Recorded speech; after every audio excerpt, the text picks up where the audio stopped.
bendiciones a todos los hermanos que se conectan como cada semana. Estamos contentos de que esté nuevamente con nosotros en este su espacio de estudio donde estamos estudiando el Mishneh Torah. Hoy va a ser una de las partes un poquito más tediosas, no difícil, sino un poquito más tediosa. Estuve leyendo esta parte, son 19 capítulos y la verdad es que un poquito tedioso por el lenguaje y por la repetición que se está dando. Así es que voy a tratar de hacer un buen trabajo exponiendo los 19 capítulos en una hora sin aburrirlo y que a usted no se le haga tan complicada la cosa. Porque hoy vamos a hablar acerca de las leyes de las ofrendas inválidas.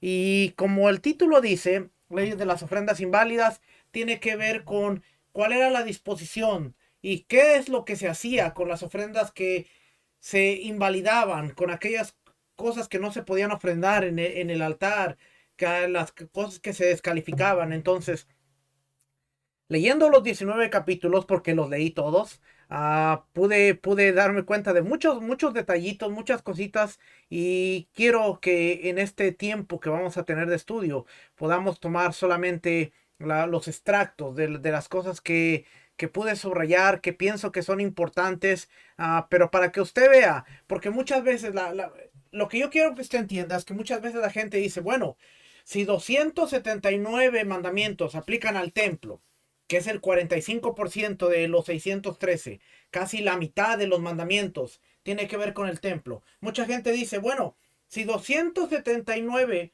mandamientos aplican al templo, el templo no está de pie, entonces, ¿de qué nos sirve estudiar todo esto si no vale la pena? Bueno, usted se va a dar cuenta a través del estudio de lo que vamos leyendo, por qué es importante entender los detalles y por qué es importante entender las cosas que aún no apliquen a uno. Ejemplo, el hombre o la mujer que traía una ofrenda tenía que saber cómo se procesaba esa ofrenda, porque el no saber cómo se procesaba esa ofrenda le podía salir caro a esta persona.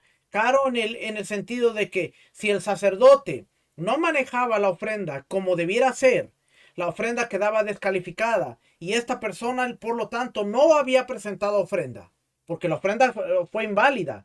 Es como si tú no trajiste nada. Entonces, ¿qué pasaba? Ahora tenía que volver a gastar dinero para volver a comprar otra ofrenda y venir y presentarla. Así es que desde el momento en que tú llegaste, más valía que tú supieras cómo se iba a manejar la ofrenda, cómo la debería presentar el sacerdote, dónde la debería presentar, qué se hacía con la sangre, porque de el trabajo del sacerdote, que él era el experto, él era el que tenía que saber, pero de cómo realizar el trabajo el sacerdote dependía que tu ofrenda fuera válida o no. Y que tú gastaras una vez en la ofrenda o gastaras dos veces en la ofrenda. Entonces, eso quiere decir que aún el hombre que no era sacerdote, la mujer que no era sacerdote, debía estudiar cómo se manejaban las ofrendas, cómo se hacían, porque en el momento en que él o ella ponía su pie para traer una ofrenda, sabía qué tipo de animal se debía traer, dónde se debía presentar, quién le hacía el corte, quién recibía la sangre, dónde se presentaba la sangre, qué tipo de ofrenda, si era por jatá, si era por hierro, lo que se traduce como el pecado o por culpa, si era por expiación, si era shelamim, si era ofrenda toda de agradecimiento, qué era lo que se comía. Todos estos detalles, porque en el momento en que se empezaba a hacerle el corte, si se hacían correctamente, entonces la ofrenda o no cumplía los requisitos para lo que tú la trajiste o quedaba completamente inválida y entonces era como si tú no hubieras presentado nada. Así, a grandes rasgos, eso es lo que vamos a ver hoy. Esos los detalles, pero eso es el capítulo o las leyes de las ofrendas inválidas. Eso es lo que significa. Así es que vamos a empezar leyendo, vamos a leer varias cositas y dice aquí leyes de las ofrendas inválidas. Y para que vea la complejidad, dice, incluye 8 preceptos, son 8 mandamientos, 2 positivos y 6 preceptos negativos. 1. No ingerir las ofrendas invalidadas, ni las que se hayan provocado, ni las que se les haya provocado un defecto, no se pueden comer, no ingerir pigul, es decir, sacrificios que fueron ofrendados teniendo en mente consumirlos o quemarlos fuera de los plazos previstos. Eso es pigul. Pigul era hacer algo, traer una ofrenda, pero yo sé que me la voy a comer después del tiempo establecido. Si es un día, por ejemplo, la ofrenda de Pesaj, se la tiene que comer esa noche y no puede dejar hasta el otro día. Pero si tú traes la ofrenda y dices, esta ofrenda me la voy a comer dentro de 2 días, sabiendo que no está permitido, esa ofrenda es pigul. O sea, has cometido una grave falta, porque en tu mente ya está el de romper lo establecido con esa ofrenda. Y así había ofrendas que se permitía comer dentro de las 2 noches, pero si tú decías, traigo esta ofrenda, pero yo me la voy a comer pasado 3 días. Entonces tú intencionalmente tú estabas trayendo algo para intencionalmente quebrantar y cometer una falta. Y eso se llama pigul. 3. No dejar nada de las ofrendas luego del plazo previsto. No ingerir los remanentes de las ofrendas. Una vez transcurrido el plazo para ingerirlos, no se podían comer. 5. No comer las ofrendas que se impurificaron. 6. Que la persona impura no ingiera las ofrendas. 7. Quemar el remanente de las ofrendas. 8. Quemar las ofrendas impurificadas. Fíjense lo interesante. Esta semana yo he estado leyendo un libro. Esto se llama el libro. ¿Cómo se llama el libro? A ver, no lo tengo abierto.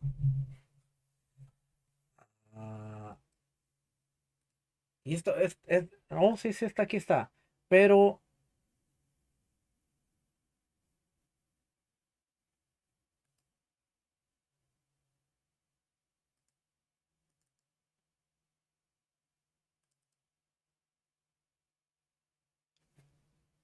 permítame.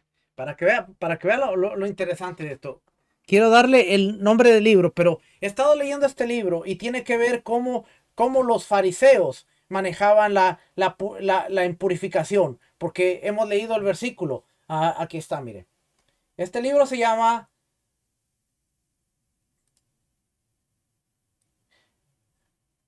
Jewish Law, la ley judía, desde Jesús hasta la Mishnah. 5 estudios. Y esta parte que he estado leyendo dice, tenían los fariseos comían comida ordinaria en pureza. Y la parte que yo le quiero enseñar es, he estado leyendo todo esto y habla acerca aquí de las leyes de pureza y cómo los fariseos estaban relacionando a las leyes de pureza con la pureza del templo. Déjeme ver. Aquí está, mire. Por ejemplo, dice aquí, no intentaré dar. Déjeme ver.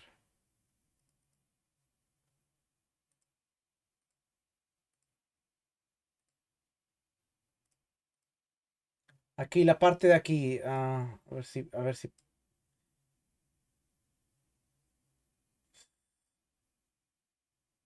Dice, a los fariseos les interesaba la pureza ritual, como a toda la religión antigua, pero digamos lo que se llama ritual o cultura levítica o sacerdotal, porque está especialmente relacionado con el templo y el sacerdocio. Los adjetivos son innecesarios y no aparecen en las lenguas antiguas. En general, los suprimiré. Sin embargo, puesto que nuestra pregunta es si los fariseos aplicaban o no a los laicos o al pueblo cuando comían alimentos ordinarios, las leyes que regían a los sacerdotes y a otros cuando comían alimentos santificados, y puesto que los sacerdotes comían regularmente alimentos santificados, el término pureza sacerdotal sería útil a veces.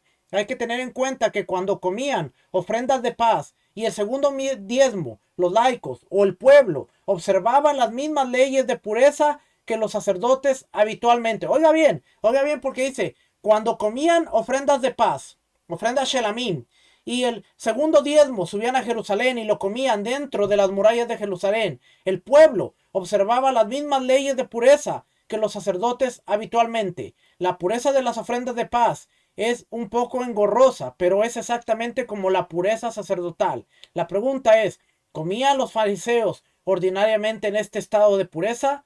Y luego empieza a dar una lista de las personas en pureza. Y dice, uno, la persona que es impura, que tocó un cuerpo. Fíjese bien, es impura la persona que toca un cadáver o está en la misma habitación que uno. Los muebles de una habitación que contengan un cadáver, especialmente los recipientes abiertos, son impuros. La mujer es impura después del parto. Una menstruante es impuro. Y cualquiera que tenga relaciones sexuales con ella también es impuro. Es probablemente que cualquier contacto físico con la sangre menstrual transmite el mismo grado de impureza. Ahora estamos viendo que dentro de la cultura, ¿por qué le estoy enseñando todo esto? Porque muchas veces decimos cuando vemos que hay un debate, ¿por qué tus discípulos comen los alimentos en un estado de impureza?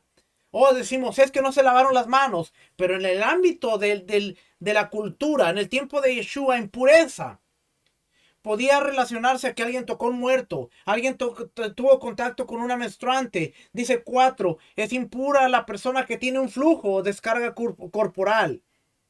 Como si alguien tenía gonorrea o si alguien, una mujer menstruante. 5, el contacto con el semen lo hace impuro y el semen de una emisión nocturna lo hace impuro al que toca directamente. 6, las cosas sobre las que se ha sentado, recostado o apoyado un sab o una sabá. Un hombre que tiene un flujo de semen o una mujer que tiene un flujo de sangre es impura, y donde se sentó, vino una persona, se sentó, es impura. No necesariamente tuvo contacto con la sangre, pero se sentó en el lugar donde se sentó esta mujer. Ahora ritualmente estaba puro. Acuérdense, estas leyes aplicaban a los que comían la ofrenda de paz, la ofrenda Shelamim y el segundo diezmo. Entonces, la cuestión con Yeshua ahora dentro de la cultura tiene más allá, tiene algo más que ver con un simple lavado de manos. Interesante, porque yo estaba leyendo este libro y ahorita que estoy leyendo el Mishneh, me acordé de esto, pero no lo voy a aburrir con esto. La mujer era impura, ritualmente impura, por eso no podía subir al templo, por eso como muchas veces lo ha hecho Rico, por eso muchos de los mandamientos no aplicaban a la mujer. Por ejemplo, el que suba 3 veces a 3 veces al año es mandamiento para el hombre. ¿Por qué no para la mujer? Porque entonces Dios le estuviera imponiendo a la mujer un mandamiento que quizás no iba a poder cumplir. Y Dios no le iba a dar una carga a alguien que no iba a poder llevarla. Por eso dice, el hombre tiene que subir 3 veces al año. ¿Qué tal si en Pesaj la mujer estaba en su menstruación? Y Pesaj dura 7 días. Y normalmente la menstruación dura 7 días. Ahora la mujer está impura y no puede subir. Y si tiene un mandamiento sobre ella, sobre su cabeza, el cual tiene que cumplir, ahora no puede cumplir el mandamiento. Así es que Dios es tan maravilloso en su sabiduría que Él dijo, no, la mujer que pueda sube, pero no está obligada. El hombre está obligado a subir 3 veces al año, la mujer no. Puede subir, claro, siempre y cuando quiera acompañar a su esposo, siempre y cuando quiera hacer el viaje, lo puede hacer, pero no está obligada. ¿Por qué? Porque no tiene un mandamiento sobre ella del cual no va a poder cumplir. ¿Qué tal si viene Shavuot? Shavuot son 7 días también. Y curioso que normalmente la menstruación dura 7 días. Y las fiestas duran 7 días. Así es que si una mujer estaba en el inicio o estaba a mediados, no iba a poder subir. Es por eso que muchas veces no entendemos. Dios no está discriminando a la mujer, pero por cuestiones de pureza e impureza, Dios dice que todo hombre, el hombre tiene la obligación de que si la mujer está en su estado menstruante, no impurificarse porque él sí está obligado a subir. Y no es una excusa. Así es que por eso ellos se separaban. La mujer dormía en otro cuarto y durante esa semana la mujer normalmente no cocinaba. ¿Por qué? Porque todo lo que tocaba lo impurificaba. Entonces, para que usted vea cómo se da. Hoy en día, en muchas comunidades ortodoxas, aún el hombre cocina. La mujer no cocina durante su tiempo porque ellos siguen pensando en la pureza, que es imposible de cumplir hoy en día. pero siguen pensando en la pureza. Hay muchos hogares ultra ortodoxos. La mujer tiene un cuarto en donde en ese espacio de su menstruación, allá va y no tiene contacto con la familia prácticamente porque hacen una separación. Que sabemos que hoy que no hay templo y que no hay muchos elementos, pues la pureza ritual no se puede seguir como en los tiempos bíblicos, pero ese era el por qué. Entonces, hay muchos elementos que considerar cuando estamos hablando de Yeshua, los fariseos y las leyes de pureza, aún dentro de los alimentos, porque quién lo preparó, dónde lo prepararon, y todo este tipo de cosas tenemos que preguntarnos. Y le empecé a enseñar de eso porque estábamos hablando de esto. Pero vamos a ver aquí entonces. Quemar las ofrendas impurificadas, el 8. Capítulo 1 dice, todos los inválidos para el servicio tienen permitido hacer la shejitá a santidades a priori. Quiere decir, los sacerdotes que son inválidos para realizar el servicio, pueden hacerle el corte ritual a las ofrendas. Incluso los de santidad mayor, excepto del impuro, que a priori no debe hacer shejitá, aunque esté fuera de la zará, y extienda su mano y haga shejitá en la zará, lo cual es un decreto para evitar que toque la carne. El que está impuro no puede entrar a las áreas santas del altar.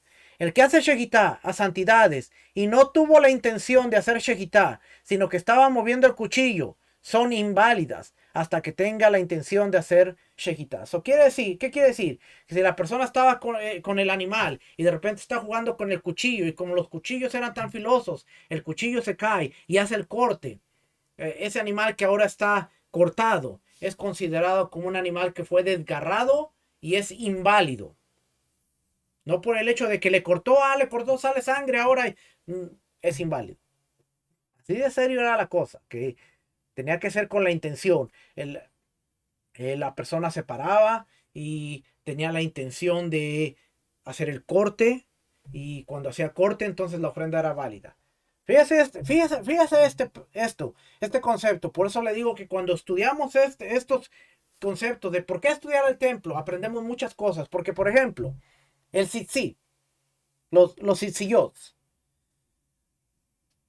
nuestro hermano, en nuestro pueblo se acostumbra que hay personas especiales que hacen los bordes, que hacen los tzitzis. ¿Por qué? Porque ellos hacen una oración, ellos al tocar el hilo, al estar haciendo los amarres, al estar haciendo todo, están haciendo con la intención de hacer un tzitzi, de hacer un borde, de hacer un tzitzi, un borde, para que cuando el hombre se lo ponga, esté cumpliendo un mandamiento que está establecido en la Torá. Así es que cuando usted recibe el tzitzi, ese sí viene con la intención, o ese yo viene con la intención de cumplir el mandamiento tal y como está establecido en la Torah. ¿Qué hacemos? ¿Qué se hace en el mundo de raíces hebreas? Vas al... y hasta eso. Hilo especial. Como este caso. Este hilo especial. Viene este hilito azul. Por aquí está el azul. Este es el tejelet. Viene aquí. Y este hilo que está aquí viene con la intención especial de que sea cumplido el mandamiento del tzitzi. ¿Qué se hace en raíces hebreas? Como no entendemos que la intención cuenta mucho, vas al Walmart, vas al Family Dollar, vas al lugar donde haya hilos, te compras el hilo de cualquier tipo, que no fue hecho, ese hilo no fue hecho para la intención de cumplir un mandamiento, sino fue hecho con la intención de comercializar. Lo traes a tu casa, haces los hilos, muchas veces no se hace ni una oración ni nada, y ahora tú dices estoy cumpliendo un mandamiento, cuando desde el principio empezaste elaborando un sitzilló, un borde, sin la intención correcta de todo lo establecido. Por eso muchas veces decimos, pero ¿por qué tanto metódico? ¿Por qué tanto metódico en la carne? Porque la carne la preparan, la cortan, todo para cumplir que el ser humano esté comiendo la carne tal y como la Torá lo describe.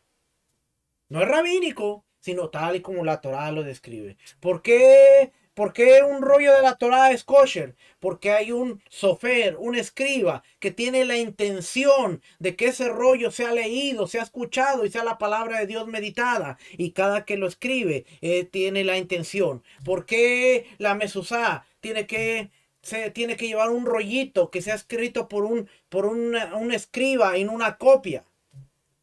Todo este tipo de cositas. Por eso vemos que entre más valor le pongamos aún a los pequeños detallitos, mejor nos vamos a sentir. Porque la intención, en hebreo hay una palabra muy bonita que se llama kavaná.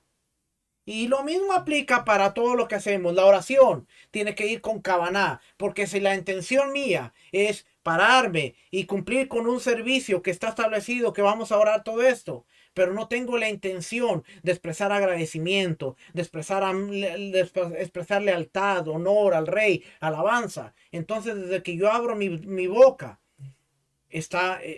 no está con la intención correcta. Por eso nosotros decimos, unimos nuestras almas a la alma del Ribi Yeshua para que sean presentadas en todos sus méritos.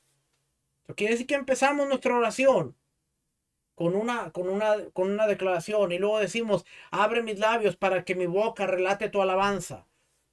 Todo eso tiene que ver con la intención. Vamos a regresar por aquí. Así es que eso dice ahí el 3. Pues sigue hablando de la shejitá, del corte, todo esto tiene que ver con la shejitá. El 7 dice, las ofrendas de santidad mayor que son degolladas en el sector sur o que se recibió su sangre en el sector sur son inválidas. ¿Por qué? Porque aquí volvemos al punto de conocer.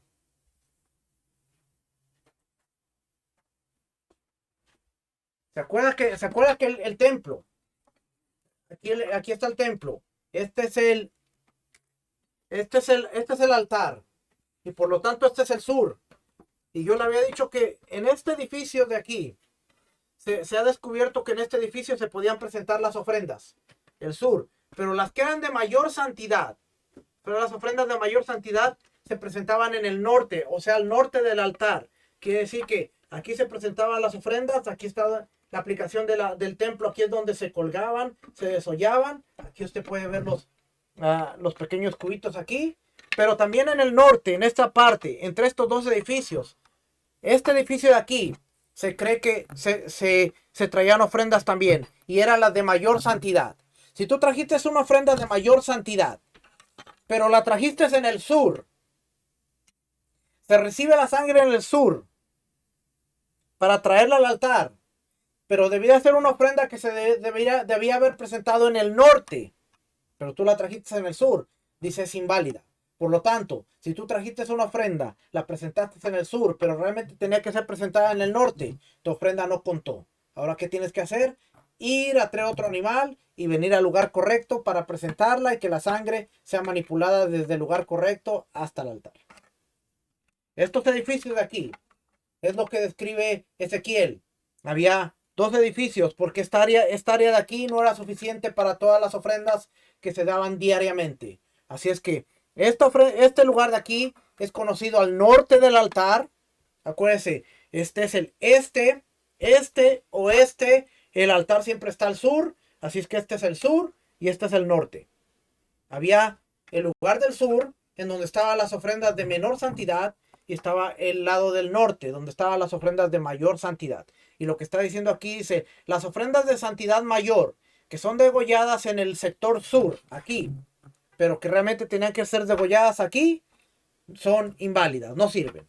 Tenían que ser en el lugar correcto. Y ahí es lo que le decía al principio. Si nosotros no entendemos todos estos detallitos, o si las personas no entendían estos detallitos, eso les podía costar, ese error le podía costar graves. Es que, aunque no eran sacerdotes, aunque no eran levitas, tenían que entender cómo se manejaba este tipo de cosas. Eso nos da a entender que nosotros ahora, aunque no hay templo, aunque 279 mandamientos no se pueden cumplir, tenemos que poner toda la intención, poner todo el esfuerzo por al menos entender cómo se manejaban estos 279 mandamientos que aplican al sacerdote, al levita y a las ofrendas que no se cumplen. Y por eso mucha gente dice, ¿para qué las estudio? Porque debemos saberlas. Este libro Abodazja Corbanos. Y ya pronto, en unos, no, ni le digo, pronto estará en español.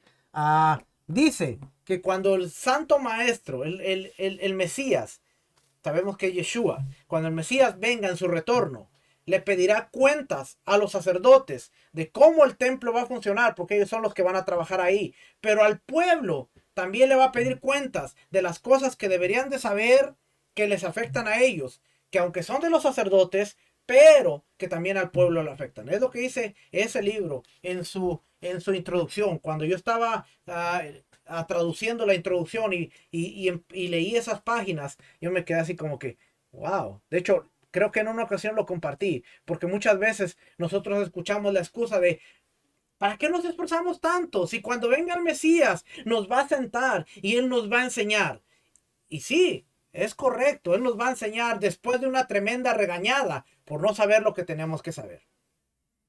Así es que al menos yo quiero que me diga, hey, no sabes las cosas como las sabías, pero hiciste el esfuerzo por aprender algo. A que me jale las orejas por no saber, por no poner esfuerzo, por no poner intención en aprender muchas de esas cositas. Y por eso estamos aquí semana tras semana y usted me escucha y escucha a otros maestros como Rico Cortés y a algunos otros que escucha decir el templo, el templo, el templo. Y aunque sí, hay 200 y tantos mandamientos que no se pueden cumplir, pero es importante estudiarlos. Ahora usted ve un pequeño detallito donde las ofrendas que se tenían que hacer en el norte, me gusta mi modelo del templo porque tengo aquí grandote. Pues tenían que hacer en el norte. Si se hacían aquí en el sur, se trajo la sangre y como quiera la sangre va al altar, es lo mismo. No. Tu ofrenda es inválida, no sirve. Ve y trae otro animal para hacerlo correcto.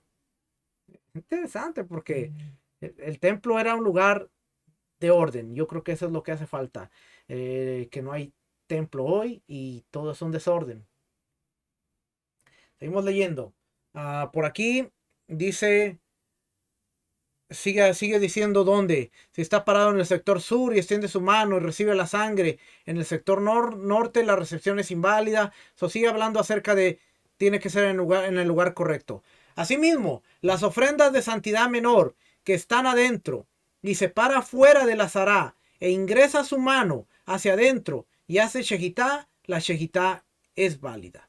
Si ingresa su mano y recibe la sangre, la recepción se considera inválida. Incluso si ingresó su cabeza y la mayor parte de su cuerpo, incluso si está parado completamente adentro y su cabello está fuera, su servicio es inválido.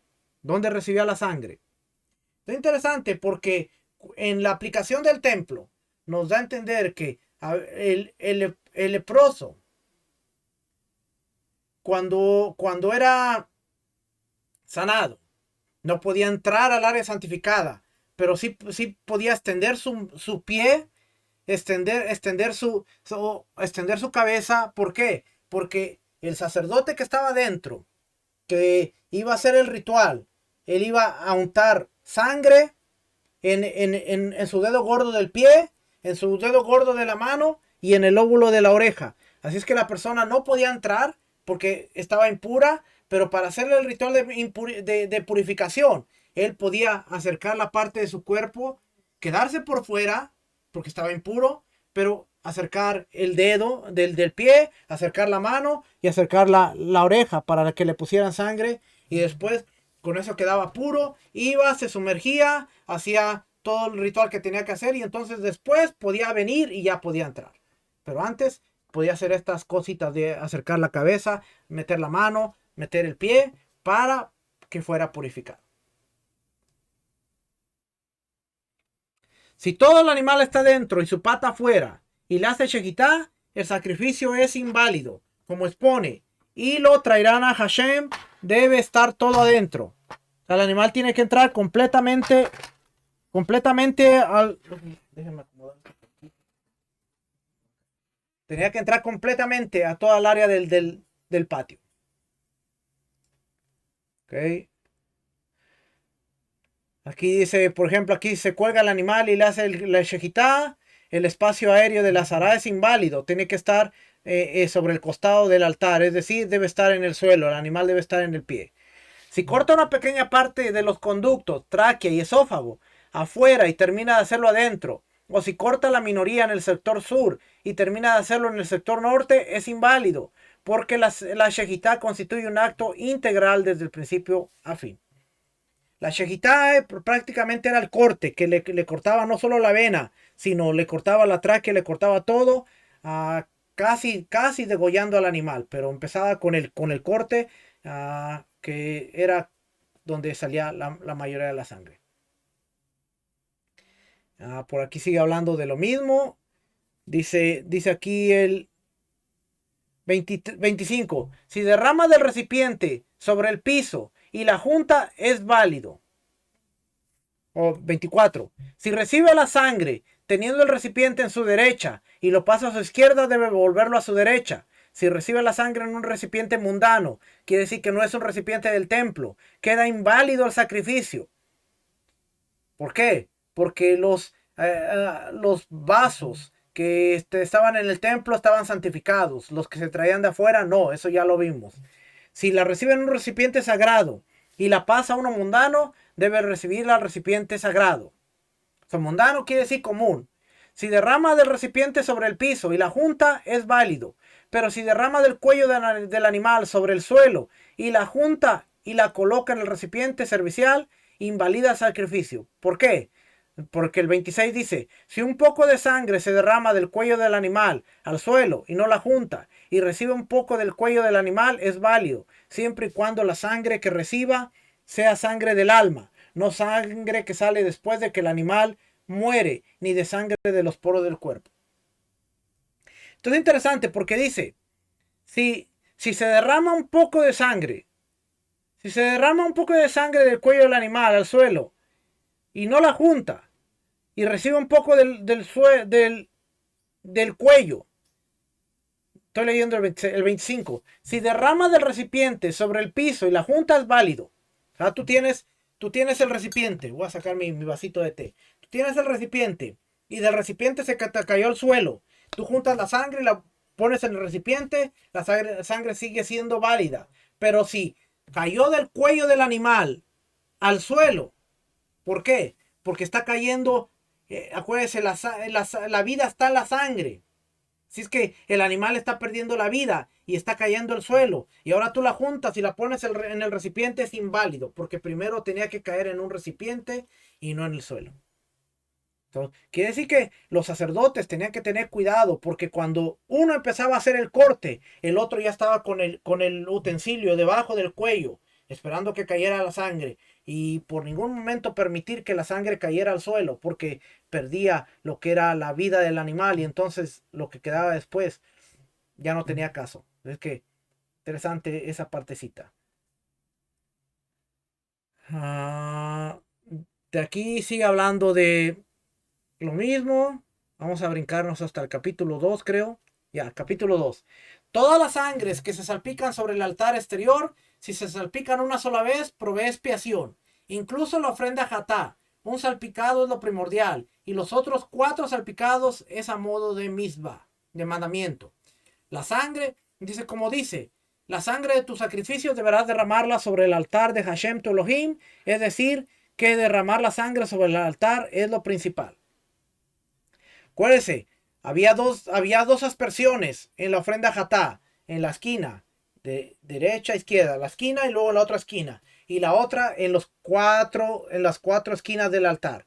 Pero si le aplicaban una sola, con eso se cumplía. Ahora era mejor hacerlo como estaba mandado, pero si se hacía solamente una vez, había cumplido. Todos los salpicados que deben hacerse arrojando la sangre desde lejos, que en un lugar de eso se las vierte sobre el altar desde cerca, cumplen con su deber como expone. La sangre de tus sacrificios debe ser vertida.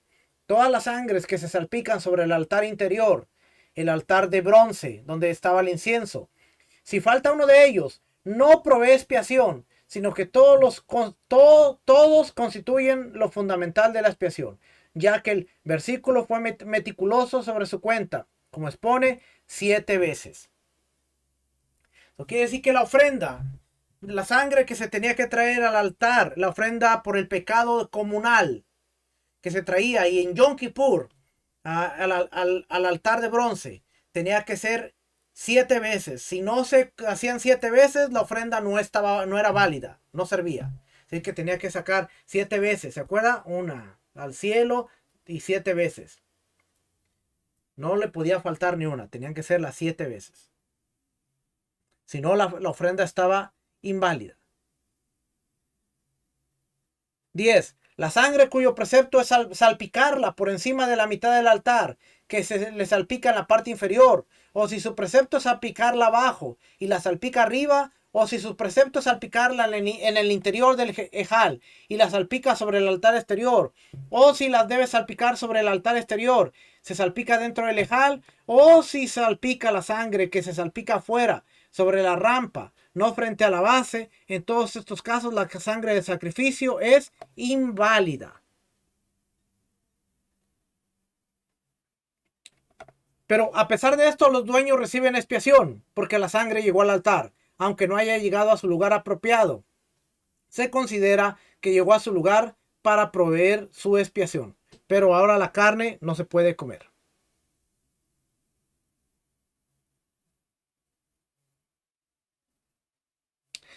Ah, sigue hablando de lo mismo. Aquí no subrayé nada, así es que 24.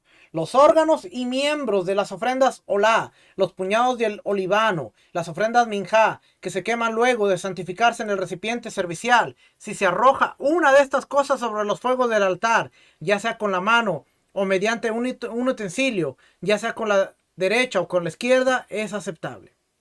¿Por qué menciona mucho la izquierda o la derecha? Porque en el templo no se hacía ningún servicio con la mano izquierda. Todo era con la mano derecha. Que realmente es la mano con la que se levanta el juramento. Si es que era la mano con la cual todos los sacerdotes trabajaban. Capítulo 3. Las ofrendas de santidad mayor que se les hace shejitá, o sea, el corte, arriba del altar, se considera que se les hizo shejitá en el sector norte, como expone.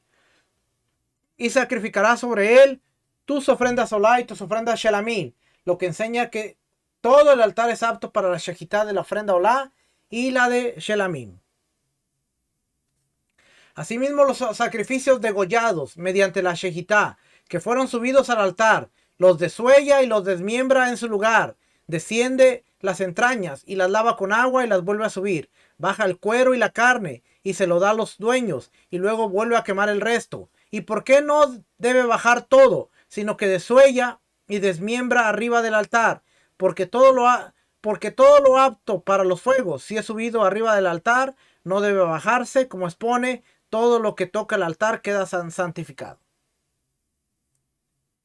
Si un animal de una ofrenda olá es subido vivo arriba del altar, se le debe bajar porque todavía no es apto para los fuegos.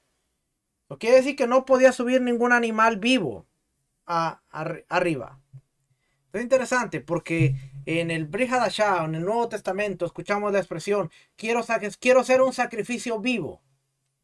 Y en ningún lugar, en el Tanaj, en la Biblia hebrea, en el Antiguo Testamento, encontramos que se trajeron ofrenda viva. Tenía que morir, tenía que ser desmembrada, tenía que quitársele la piel, tenía que abrírsele y quitársele los órganos internos. Eso quiere decir que si realmente nosotros queremos ser una ofrenda viva, tenemos que estar dispuestos a morir a nuestro yo, ser hechos pedazos por el Eterno, para poder ser quemados como una ofrenda viva. Y aunque ese es un lenguaje que utiliza Pablo para que nuestra intención sea de dar todo nuestro servicio, tenemos que entender qué es lo que estamos diciendo, porque mucha gente, ay, y yo que como ofrenda viva, Señor, quémame como ofrenda viva. ¿Tú te imaginas lo que es ser quemado vivo? A veces no sabemos ni lo que hablamos, porque el Señor quemó a uno que otro, el Señor lo quemó. Pregúntale a Nadab y Abiú. Pregúntale a los rebeldes del campamento que vino fuego y los quemó. Pregúntale a varios que dice la escritura que fueron quemados. Y aún así nos atrevemos a decir, quémame como ofrenda viva, quémame como un sacrificio vivo. No. 5. Lo mismo es válido para el puñado de la ofrenda minjá de harina, que no fue santificado en el recipiente servicial, y todo lo prohibido para el altar que es subido debe bajarse porque desde el principio no son aptos. Acuérdense, la ofrenda de cereal, la ofrenda de harina, tenía que estar en un con sartén que era del templo, que fuera santificado. Dice, todo lo que invalida en el Kodesh lo acepta. Así cuando son subidos no deben ser bajados. También si son bajados no deben ser subidos una segunda vez porque son inválidos. Estamos hablando de los grados de santidad. Una vez que se santificó no puede bajar. Y una vez que se invalidó no puede subir a un grado de santidad. Así como el altar santifica todo lo que sea apto para él, así también la rampa y otros utensilios serviciales santifican lo apto para ellos. Porque con respecto a los utensilios está dicho, todo lo que los toque quedará consagrado.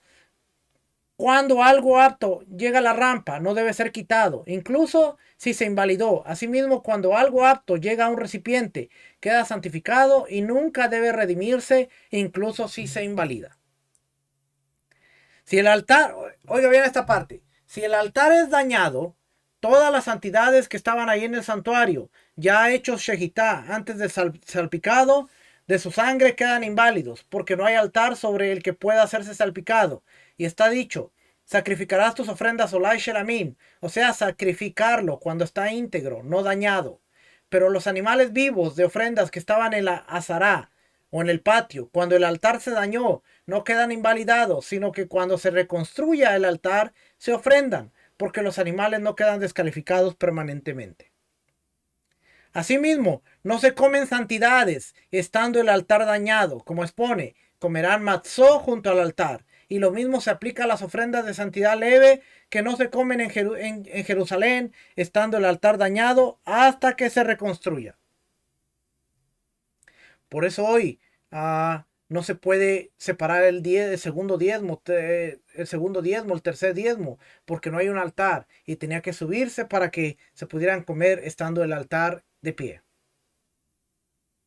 Entendemos, cuando se entiende esa legalidad, en nuestro pueblo, el pueblo Judá entiende por qué no se puede tocar el diezmo, porque no hay un altar, porque no hay todos estos elementos. Y nosotros, como no entendemos esa parte, pues capítulo 4 no hay nada. Capítulo 5 creo que tampoco no hay nada. 6.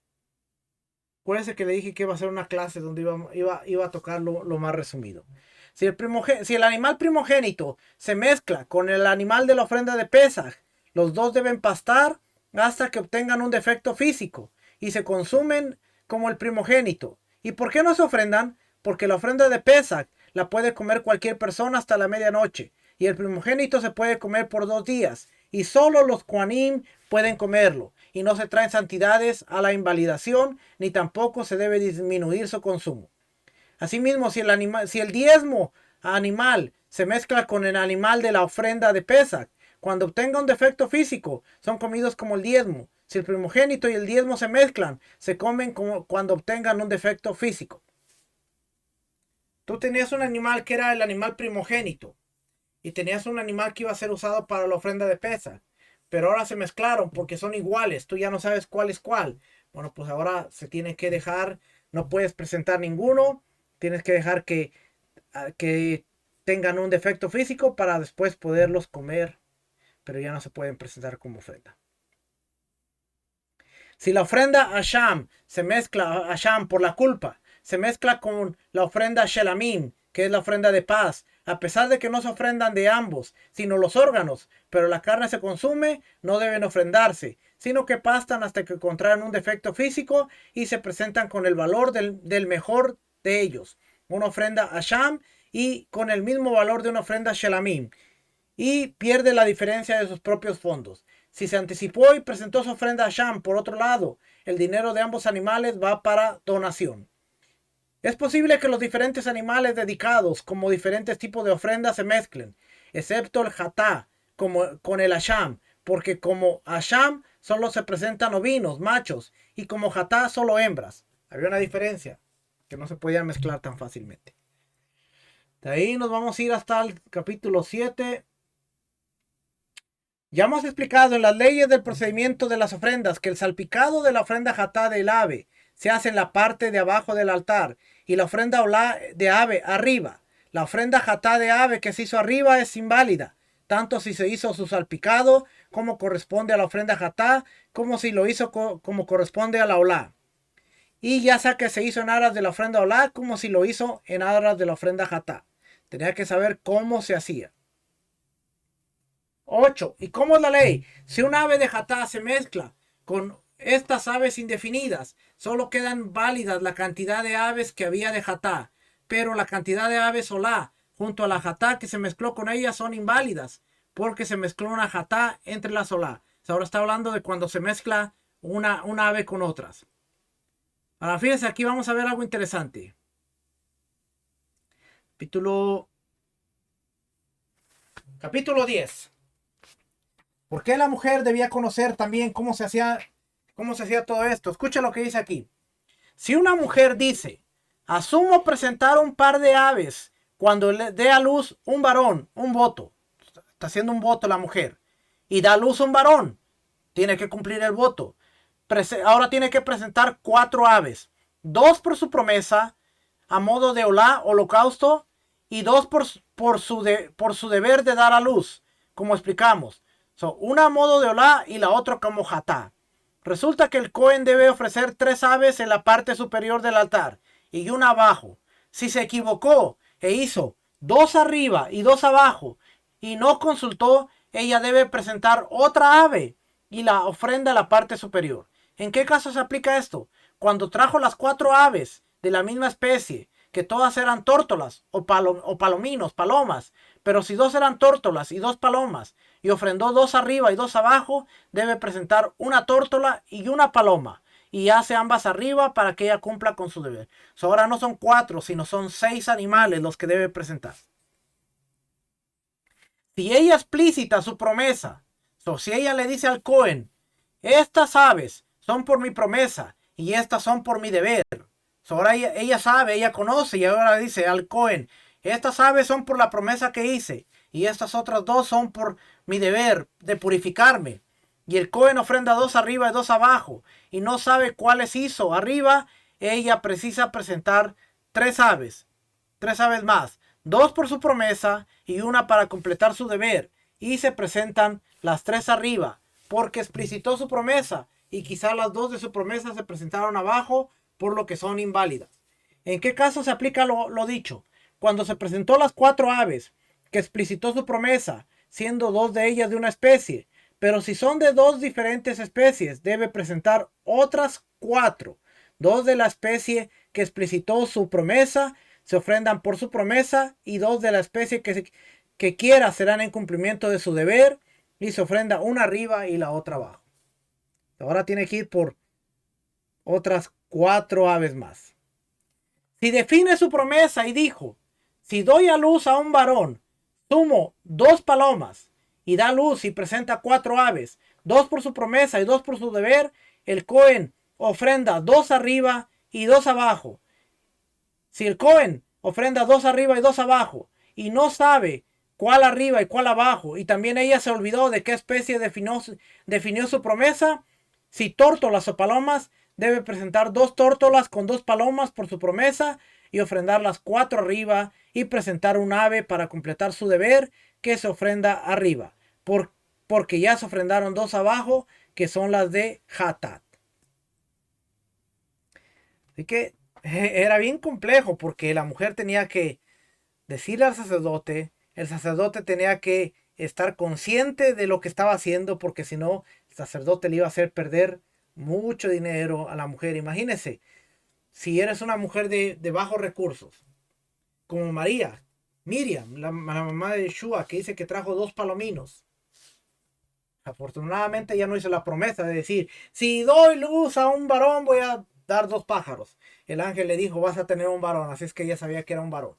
Pero dice que trajo 2 palominos. Pero en el caso de una promesa, si no se manejaba la ofrenda correctamente, ahora tenía que presentar otros animales para que la ofrenda quedara cumplida y el deber de purificación quedara también cumplido.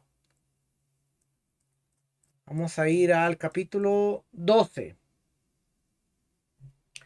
Los dos panes, los dos panes de Shavuot, el eje Hapanim, los panes de Shabbat y el Omer de ofrenda de Tenufa, si se incrementa o disminuye, aunque sea ínfimamente su medida, son inválidas. Se tenía que hacer tal y como la Torá lo describe. No se podía quitar, no se podía poner más.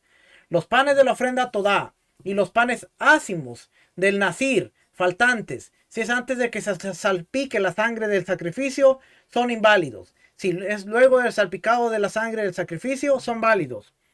¿Cuál es el que tenía que presentar 40 panes? El Nazir.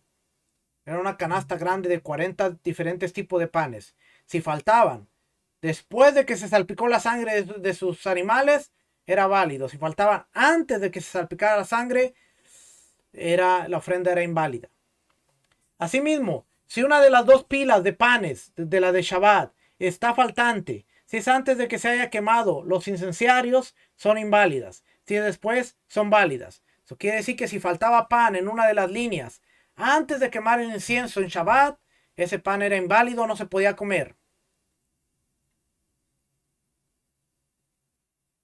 El que dice, este animal es ofrenda a Todá y este es su pan, y si se pierde el pan, debe traer otro pan. Si se pierde el animal, no presenta otro, porque el pan se presenta por la ofrenda Todá y la ofrenda Todá no proviene por el pan. Si se le hizo Shekitá, el corte a una ofrenda Todá por 80 panes, cuando deberían ser solo 40, no quedan santificados 40 de los 80. Y si dijo que 40 de los 80 quedan santificados, retira 40 de los 80 y levanta para darle al Cohen uno de cada especie de estos panes, y los otros 40 son redimidos y pasan a ser mundanos, de uso común. Cualquiera se los puede comer. 13. Vamos a entrar a la parte interesante de este capítulo. Hay pensamientos que invalidan las ofrendas, a saber, el pensamiento de cambio de nombre, el pensamiento de lugar y el pensamiento de lapso. ¿Qué significa? Pensamiento de cambio de nombre es cuando uno le hace shejitá al sacrificio no en aras del mismo. Por ejemplo, si es una ofrenda olá, piensa que es una ofrenda shelamim, o le hace shejitá en aras de olá y shelamim, o en aras de shelamim y en aras de olá. Y si se hace shejitá no en aras de sus dueños, que es un pensamiento de lugar. Por ejemplo, si se le hace shejitá al sacrificio en aras del mismo, con la condición de salpicar su sangre o quemar una parte del mismo, que es apta para la quema afuera de la zará, o comer de la misma, algo comestible fuera del lugar, apto para comer. Los sacrificios sobre los que se pensó esto se denominan sacrificios que fueron sacrificados fuera de su lugar. Ponga atención, porque estas son las ofrendas que el pensamiento no está correcto. Ahora, piense usted, cuando nosotros oramos, cuando nosotros estudiamos y que estamos haciendo un servicio o estamos prestando algún servicio, pero nuestro pensamiento no es ese, sino estamos en otro lugar. Realmente se debería considerar que esa oración, ese servicio, ese trabajo es inválido porque no está con la intención correcta.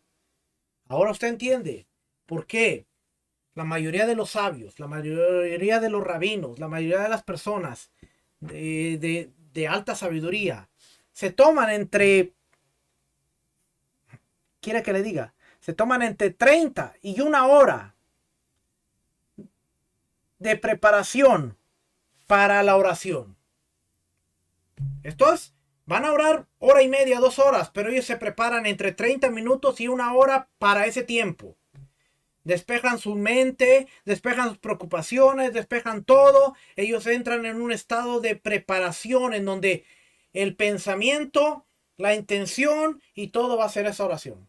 Oran 2 horas, 1h30, 2 horas, y después toman 30 minutos o más para lo que ellos llaman el aterrizaje.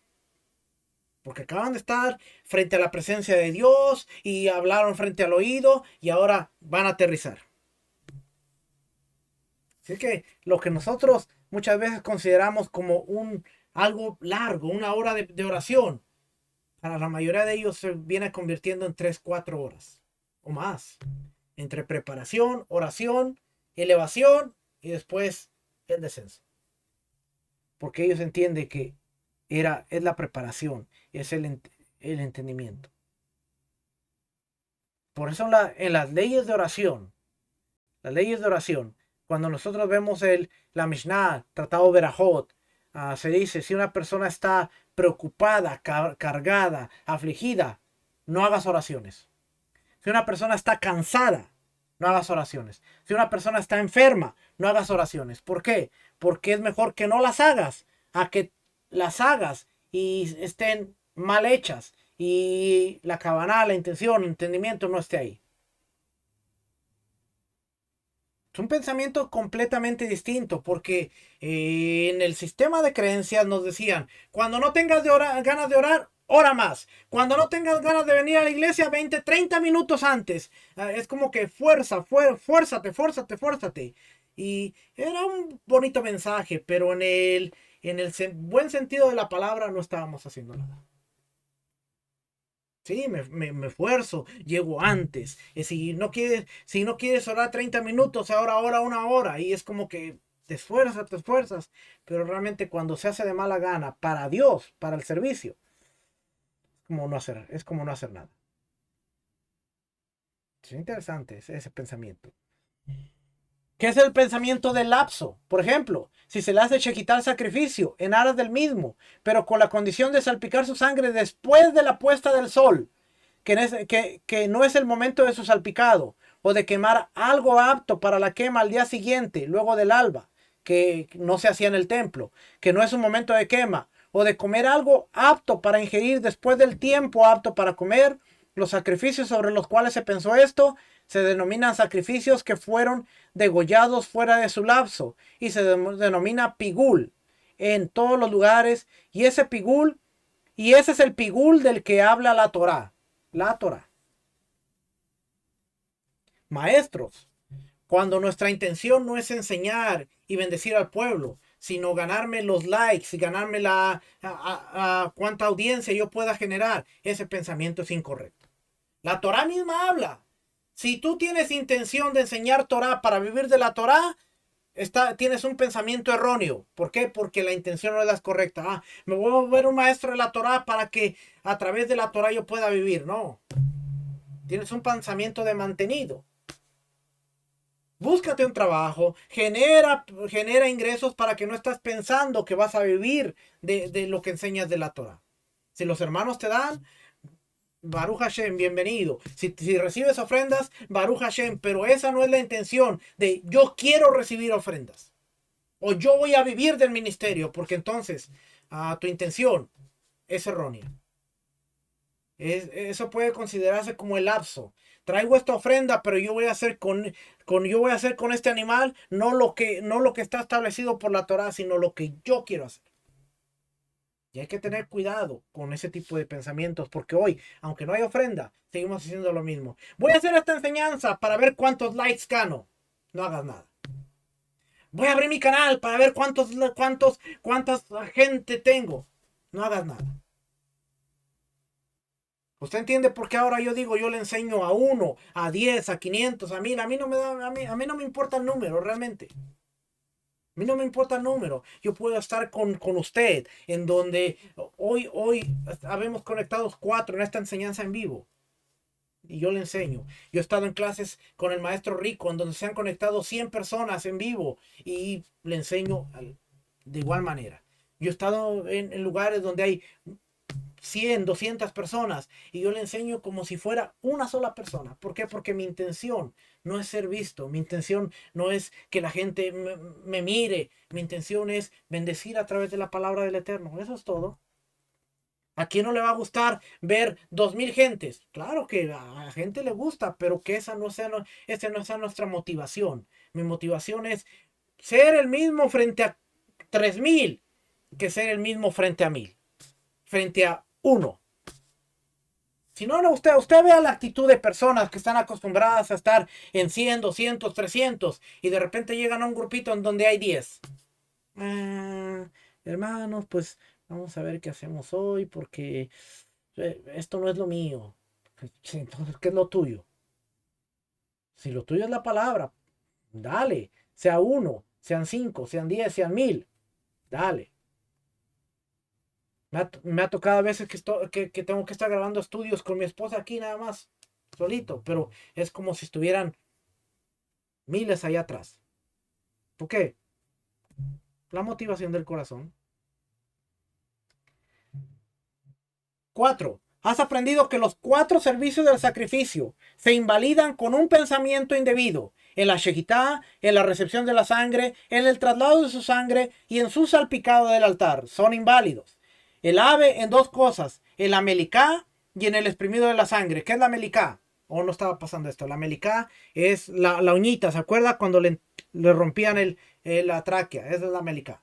Es que son 4 en el animal, la shejitá, el corte, la recepción de la sangre, el traslado de la sangre y el salpicado. Y el ave en el cortarle la yugular y el exprimido de la sangre.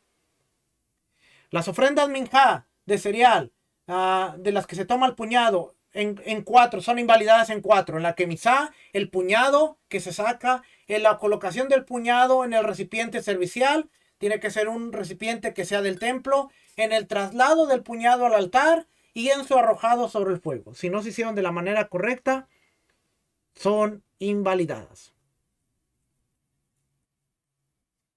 Capítulo 14, creo que sí tengo aquí algo. Estas son las cosas que son aptas para comer de las ofrendas y que son aptas para quemar: la sangre, los órganos, la carne de la ofrenda olá, el puñado y el olivano de las ofrendas minjá, de las que se toma el puñado, se tienen que quemar. Y estas son las cosas que son aptas para comer y no para quemar: la carne que se come de todos los sacrificios, tanto la que comen los Kohanim como cualquier persona. Pero acuérdense, tiene que estar ritualmente pura. El remanente de las ofrendas minjá, la de harina, luego de tomar el puñado, los 2 panes de Shavuot y el ejem hapanim, los panes de Shabbat. Y estas son las cosas que no son aptas ni para comer ni para quemar: la carne de las ofrendas hatat, que se queman, el cuero de todo el animal, excepto el cuero de la cola, que es comestible, pero con respecto al murá, que es la membrana delgada adherida a la carne, que separa entre el cuero y la carne, no es apta para comer. Asimismo, los huesos, venas, cuernos, pezuñas, la pluma de las aves, las uñas y su pico, el extremo de las alas y la cola, incluso partes blandas de todas estas cosas que están adheridas a la carne, de modo que de cortarse de un ave viva sale sangre, siendo que son importantes, se llaman no comestibles respecto de las ofrendas. Asimismo, el caldo de la carne, condimentos, feto, huevos de ave y carne que dejó el cuchillo en el momento del desuello y queda adherida al cuero, que se denomina halal. Todas estas cosas son importantes respecto al pensamiento de la ofrenda y se consideran algo no apto para comer. ¿Okay? Esas cosas no se podían quemar. Así es que había cosas que se podían comer, cosas que se quemaban y cosas que ni se comían ni se quemaban. Sacaban fuera del campamento. Todos los sacrificios que fueron degollados con un pensamiento que modifica la intención, es decir, que no se le hizo que no se hizo en aras de esa ofrenda, o que no se le hizo en aras de sus dueños, ya sean ofrendas individuales como comunitarias, son válidas, sino que le sirven a los dueños como de cumplimiento de su deber, excepto la ofrenda Hatat y la de Pesach, que se hicieron con un pensamiento que modifica el nombre, son inválidas. Esto es lo mismo si este pensamiento modificante lo tuvo en el momento de la shejitá, de la recepción de la sangre, del traslado o del salpicado, como hemos explicado. Vamos a terminar ya por aquí. Este es el 16. Creo que aquí no hay nada. 17, creo que tampoco no hay nada. 18, sí, aquí. 18. Todo el que tiene un pensamiento inadecuado en las ofrendas transgrede un pensamiento negativo, porque dice, no se lo debe pensar. Pensamiento negativo. Y 19. Es un precepto positivo quemar todas las ofrendas que se impurificaron, como expone, la carne que toque algo impuro, y lo mismo con el notar, es un precepto positivo quemarlo, como expone, y al tercer día, lo que sobre de la carne de ese sacrificio deberá quemarse a fuego.